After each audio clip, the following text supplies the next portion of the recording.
Hello, and welcome to this session of Talking Tech. And welcome to this session of Talking Tech. To this session of Talking Tech, Women and Girls in ICT. Hello, welcome to this session of Talking Tech. Hello, and welcome to the session of Talking Tech, Women and Girls in ICT. Hello, and welcome to this session of Talking Tech, Women and Girls in ICT. Hallo und herzlich willkommen zu dieser Folge von Talking Tech, Women and Girls in ICT. Mein Name ist Sora Drahult und ich freue mich sehr, heute meine Organisation, die Taskforce, zu vertreten und eine hoffentlich spannende Diskussion über Technologie und Berufsmöglichkeiten im Tech-Bereich mit der Michaela Stichler von der SAP zu führen.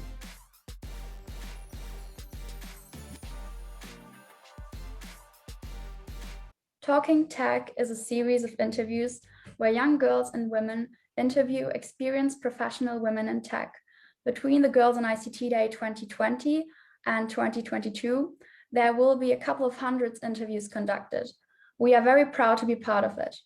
The Girls in ICT Day helps young girls and women to feel empowered to get an education or consider a career in the area of IT, tech, and communication technology, or to work in tech companies. The goals of the series include interest and inspiring girls and young women with information about a range of ICT careers that can be had, or even offer diverse examples of how ICT is being used to support achievement of the sustainable development goals and other UN goals. We, the participants, would love to inspire other girls and women to get into tech. Of course, it would be also fantastic if by these interviews role models become more visible. Because the participants are all from all over the world, it is amazing to see how many great talented women are already in ICT and how much potential there is in younger women like myself. My high school, the Genoveva-Gymnasium, is situated in Cologne, Germany, and it is a very multicultural school with many different people. But we are very interested and motivated in general, and we always give our best, especially when it comes to difficult situations, such as the corona pandemic. A few of us founded the task force I'm a part of, and throughout that time, we gave our best to support the students and teachers in our school with the new devices and programs, and we still do. Mich würde ja interessieren, wann du angefangen hast, Sora, dich mit Technologie zu beschäftigen. Also ich bin eigentlich genauso eine Quereinsteigerin in dem Sinne, also ich hatte eigentlich nie was richtig mit Technologie am Hut und bin dann ganz zufällig in ein Schülerstudium gerutscht in der Informatik, da ich die Bewerbungsfrist für die juristische Fakultät verpasst habe und trotzdem irgendwie, ich dachte, ein Schülerstudium, das ist ja mal was Neues, mal was Cooles und habe dann einfach gesagt, ja, das mache ich jetzt. Und so hat es dann angefangen, dass ich mich zum ersten Mal so richtig mit Technologie bzw. der Informatik beschäftigt habe. Genau, im Programmierkurs. So, und die gleiche Frage gilt auch für dich. Wann kamst du denn das erste Mal mit Technologie in Kontakt und wie war es für dich? Ja, also bei mir hat es auch in der Schule angefangen. Also ich bin nur zur Schule gegangen, nicht so wie du zur Uni, zu Schulzeiten, was ich ja echt ganz toll finde, dass du da schon so früh startest. Bei mir ging es so in der Schule los, ich denke mal so 7., 8. Klasse. Damals gab es eine Informatik AG und da habe ich mich angemeldet. Ich glaube, ich war da auch das einzige Mädchen damals und es ging, glaube ich, nur ein Jahr. Wir haben auch so ein bisschen Programmieren gelernt. Und was ich noch sehr gut erinnere, dass die Computer, die es damals gab, die standen vor dem Klassenzimmer. Das war so ein riesen Kasten. Das kann man sich heute gar nicht mehr vorstellen, aber das war in den 80er Jahren tatsächlich so, dass die Computer einfach noch riesengroß waren. I think ultimately my true nature is being an entrepreneur. And that's because, as I said earlier, I can, kind of build my own tools, ask my own questions, and I love that freedom. I love the freedom to build whatever it is that I want to build, and whatever it is that I feel that people will get a lot out of, well-being, and just beneficial. It's beneficial for people. So that gets me going every day, and I love doing that. And in the job that I'm in now, I do that by helping other entrepreneurs, and I love that too. So in a way, I think that I have found my calling, if you can say that. Sometimes putting me in the situation where I feel the need to prove myself, and then I'm always like hesitating to ask for help. But I think that's maybe sometimes the wrong attitude, because that's not bringing me any further. I think that's where it's very important that I get the support of my teachers, especially, that I don't feel uncomfortable still asking for help and not getting that feeling that I have to prove myself, or I have to do anything or everything on my own, and that I'm not alone. Im technischen Bereich, das ist schon sehr männerdominiert, und wie kommst du damit klar und wie empfindest du es? Ja, das ist ein völlig richtiger Punkt. Also obwohl natürlich mehr und mehr Frauen in unserem Bereich jetzt auch arbeiten, bin ich schon oft die einzige Frau in den Meetings und bin das auch eigentlich fast, also mein ganzes Berufsleben lang jetzt so gewohnt, dass man häufig alleine ist. Wenn man Glück hat, gibt es noch eine zweite oder eine dritte Frau. Und das ist schon eine besondere Situation, aber ich muss sagen, ich komme wirklich gut damit zurecht. Und die meisten Männer sind ja auch sehr nett und respektieren einen. Sicher gab es auch mal die eine oder andere Situation, wo ich so das Gefühl hatte, liegt es jetzt vielleicht daran, dass ich eine Frau bin? Mir fällt da zum Beispiel eine Sache ein, dass ich habe mal eine Präsentation gemacht vor dem Kunden mit einem Kollegen zusammen, und wir hatten das so ein bisschen aufgeteilt.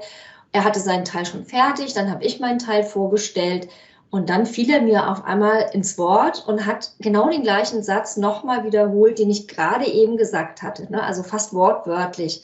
Und irgendwie war das ein bisschen eine komische Situation. Ich habe dann einfach weitergemacht. Also es war so ein bisschen irritierend, ob er jetzt denkt, der Kunde hat es nicht verstanden oder ich habe nicht laut genug gesprochen oder so. Auf jeden Fall habe ich ihn danach angesprochen und ihm das gesagt, dass ich das irgendwie unglücklich fand und warum er das gemacht hat. Und ihm war das noch nicht mal aufgefallen, ne, dass er da mich so unterbrochen hat und auch eben fast wie mich korrigiert hat. Ich glaube, das fällt Männern vielleicht auch manchmal gar nicht auf, ne, was sie da so vielleicht sich im Zusammensein arbeiten mit den Frauen da ihnen passiert. Aber wie gesagt, also in der Regel eigentlich klappt das ziemlich gut. Und es werden ja immer mehr Frauen, das macht einen Mut. And then it was like very intimidating to participate. And sometimes it's I wouldn't say that our generation is like better or has a better appreciation when it comes to gender equality or gender related topics. For example, once I caught them joking about me because I was like washing my equipment for my chemistry experiment, and I thought, okay, I didn't know that this was still a big deal, but okay. So I think these girls only projects, they let girls feel more invited to participate. I think it's in general, you get like a more comfortable feeling when you're like in that girls only project. And I think through school, that's the best way to get in those projects. For our generation, technology is just very native, Yeah. exactly, so since I'm born, there is just very much technical stuff around me, so I don't see it as something which needs to be questioned in any way. But I think in spite of that, we should question it, as you said. And just always think about what we're doing. So of course there's a huge progress going in today's world, but we always need to think and to question and reflect on what we're doing, because as we all know, technology also brought us very bad things because people didn't reflect enough and just always saw the benefits. Yeah, absolutely. And this is going to be, I think, the challenge of your generation, is to keep asking questions, even though things feel like they've always been that way. And this is how technology works, huh? It's exponential in growth. So adoption and is so fast that you feel like you've lived that way forever, and it's actually been, you know, a couple of years maybe.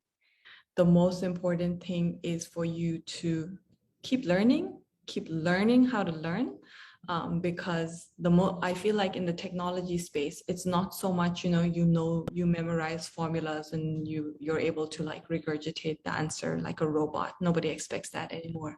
But what they do expect you is to be able to understand new concepts, really break it down, and try to find real life applications for it.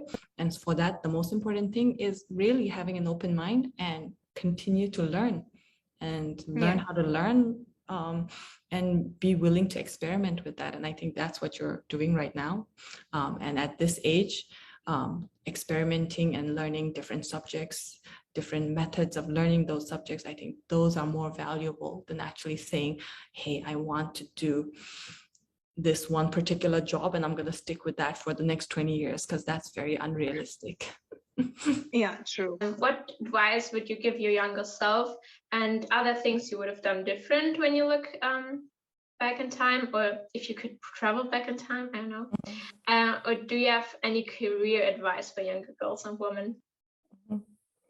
Thanks for the question. So I have to be very honest here. I think that the fact that I'm here is only because I did all the steps I took.